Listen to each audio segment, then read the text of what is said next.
Hey everybody, we are going to be in the next video. I didn't change the title on this one, but it's technically chapter 4 where we get into talking about Egypt and things like that, but we're going to go ahead and get into this. Standards and objectives. Standard 8.2 is going to be the standard we're talking about in this video. Analyze characteristics of early civilizations in respect to technology, divisions of labor, government, calendar, and writings. And our objectives for this video is to compare the Nile with other river civilizations, analyze the government of Egypt, and examine the writing system of the Egyptians. We're going to do that in this lesson. Now, the first thing is about the Nile. Herodotus, which was a historian, called Egypt the gift of the Nile because if it wasn't for the Nile River, Egypt wouldn't exist. The Nile is the longest river in the world. Ancient Egypt was divided up into Upper Egypt and Lower Egypt that were by the Nile. The land closest to the Nile, about 13 miles wide, was fertile with hundreds of miles of bleak desert past that.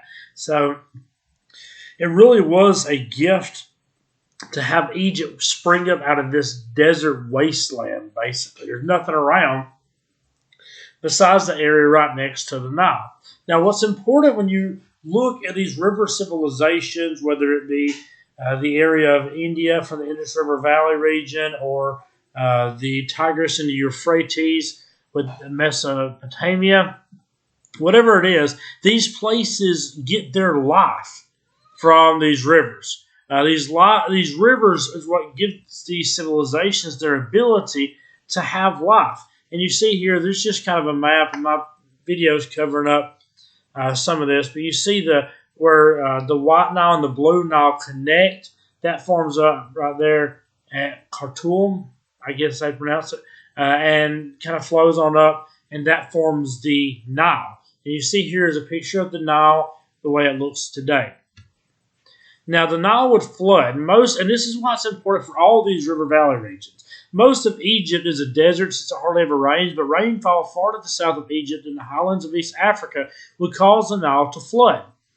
This flooding would make silt, which would make the land very fertile, and the Egyptians considered the flooding a life-giving miracle and looked forward to them every year. Now, the Egyptians needed the Nile to flood to form this silt. But at first, when they first moved into this region, they didn't know what was going to do this. So they built their houses up close to the water. So the first time it flooded, it washed their houses away. People died. It was a disaster. But they learned to work with this. And from it, they were able to give and take. They knew where to build their houses. They knew about what time of year was going to flood. Now, were they always prepared? No. There was times it would flood they didn't prepare for it, and it would wash away their crops. It would wash away people. But when it comes down to it, they have learned to work with the Nile. All these river civilizations, during the time of the hunter-gatherers, this was what made them survive because they had to have water. Once they quit being hunter-gatherers and they started being farmers, once agriculture developed, they had to have water to survive because if they didn't, they couldn't water their crops. If it hadn't rained, they couldn't water their crops. They couldn't water their animals. They couldn't have water themselves. So once they became stable and they quit moving around and being nomads, they needed water. And so these river valley regions are going to be the first places in history to pop up with civilizations. With the first one usually considered to be in Mesopotamia. Now, we didn't go into that lesson, but Mesopotamia is usually considered to be the birthplace of civilization, which is in the Tigris and Euphrates River. It's in that little area there of the Fertile Crescent. But all these areas, whether it be India or Egypt or Mesopotamia or any of these places, it's important. China has their roots back to the Yellow River, so it's a very important part of history. Civilization develops on the Nile. Just kind of a little bit about the early history of Egypt. Hunter-gatherer groups moved to the Nile River more than 12,000 years ago, and similar to Mesopotamia, Egyptian farmers developed irrigation systems. They built canals to store the water from the annual flooding so they could use it for their benefit during the year. So they developed these canals, and this was something that Mesopotamia was doing too. They would develop these canals to help move the water where they needed it to go, and that's another way that they controlled the flooding. They would store the water when it would flood, and they would use these canals to get it where they needed it to be. In addition to the Nile helping have a stable food supply, it also provided natural protection, making Egypt hard to invade. The protection both from the Nile and the Red Sea caused the villages of Egypt to grow because they didn't have anybody threatening to come and attack them because they were protected by water most of the area around them or desert. By 3200 BC, the villages of Egypt banded to form Lower and Upper Egypt. Now, the only real king of Egypt I'm going to talk about is Menes in terms of these notes.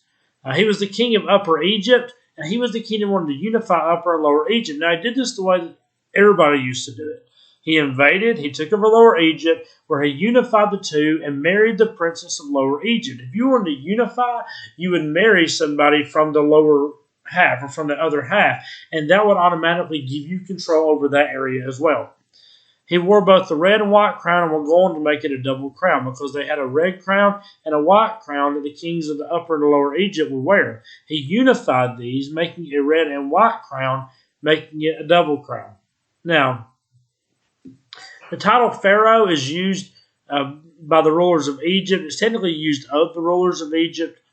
During this period of time, they wouldn't have called them pharaohs. It's not like, Menes is like, hey, I'm the first pharaoh. They didn't do that. It would be later in history, and really a lot of it's contributed to the Bible as being one of the first sources to identify the term pharaoh as the leader of Egypt.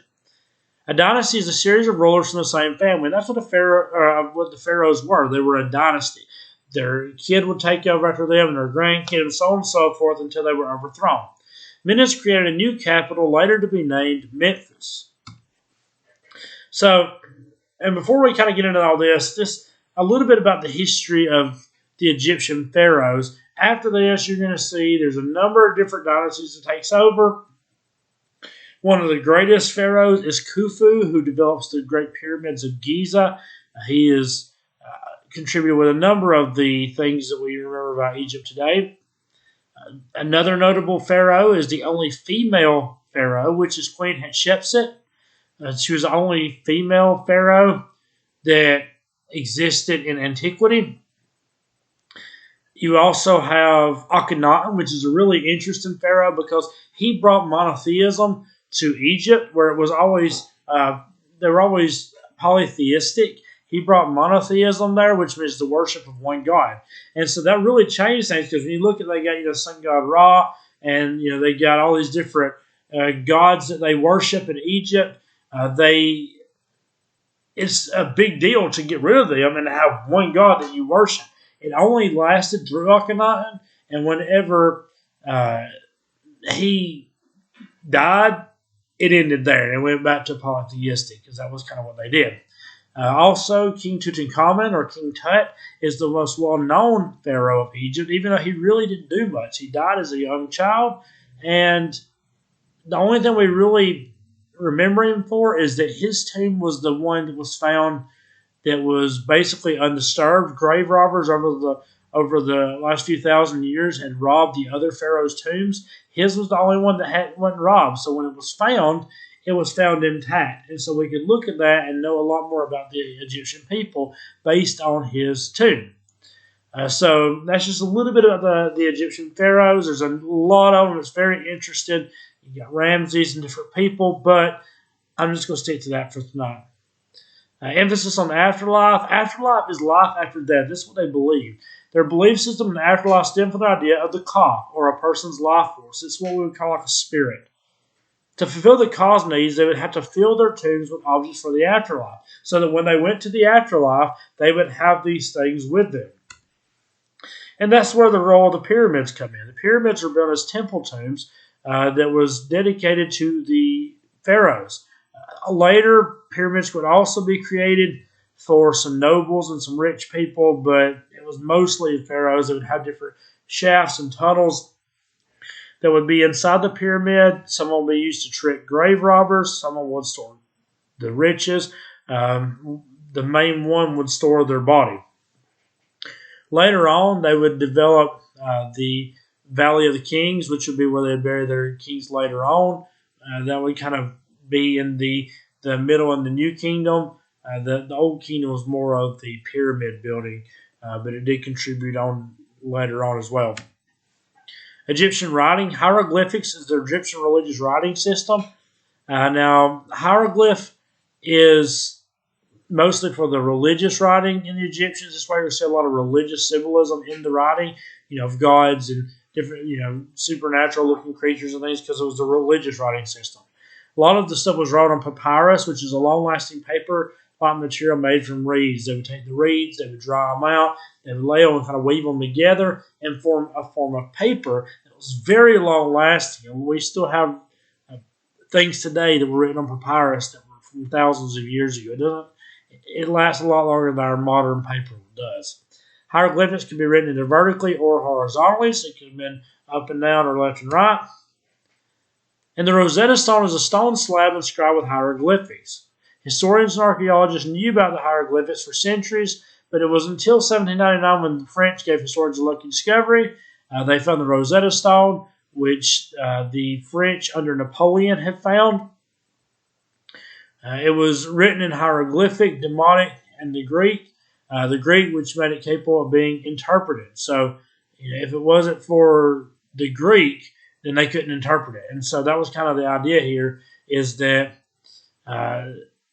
they could understand the Greek, and from that they could figure out what the hieroglyphic was. And that's how we can read hieroglyphics today. And this is a picture of the Rosetta Stone. So, just kind of to wrap things up a little bit, Egypt is a very interesting part of world history because of all the things that contribute to modern day society. Now, just a few things based on what the standard was for this. The government of Egypt was based on the pharaohs. They were a god king. They were both god and king to the Egyptian people. Their writing style, we talked a little bit about that. And so I just want to end this encouraging you, look more into Egypt. Watch some videos. Go on YouTube for a few minutes. Pull up a few videos about Egypt, especially about the Nile and the importance the Nile played for Egypt, for Egyptian society. Look a little bit about Akhenaten. He's pretty interesting for a pharaoh that tried to get people to worship one god. Queen Hatshepsut, when she died, they defaced her image all over her temples and stuff because it was seen as basically condemning someone, what we call condemning someone to hell, removing them from history, keeping them from going to the afterlife, things like that, by defacing their images. And so it's very interesting stuff. So look up some videos about it. Take a few minutes, while you're on TikTok, Facebook, Snapchat, whatever. Get off for just a few minutes. Look up some videos on YouTube because I promise you it's going to be interesting. So stay safe, stay healthy, and I hope to see you soon.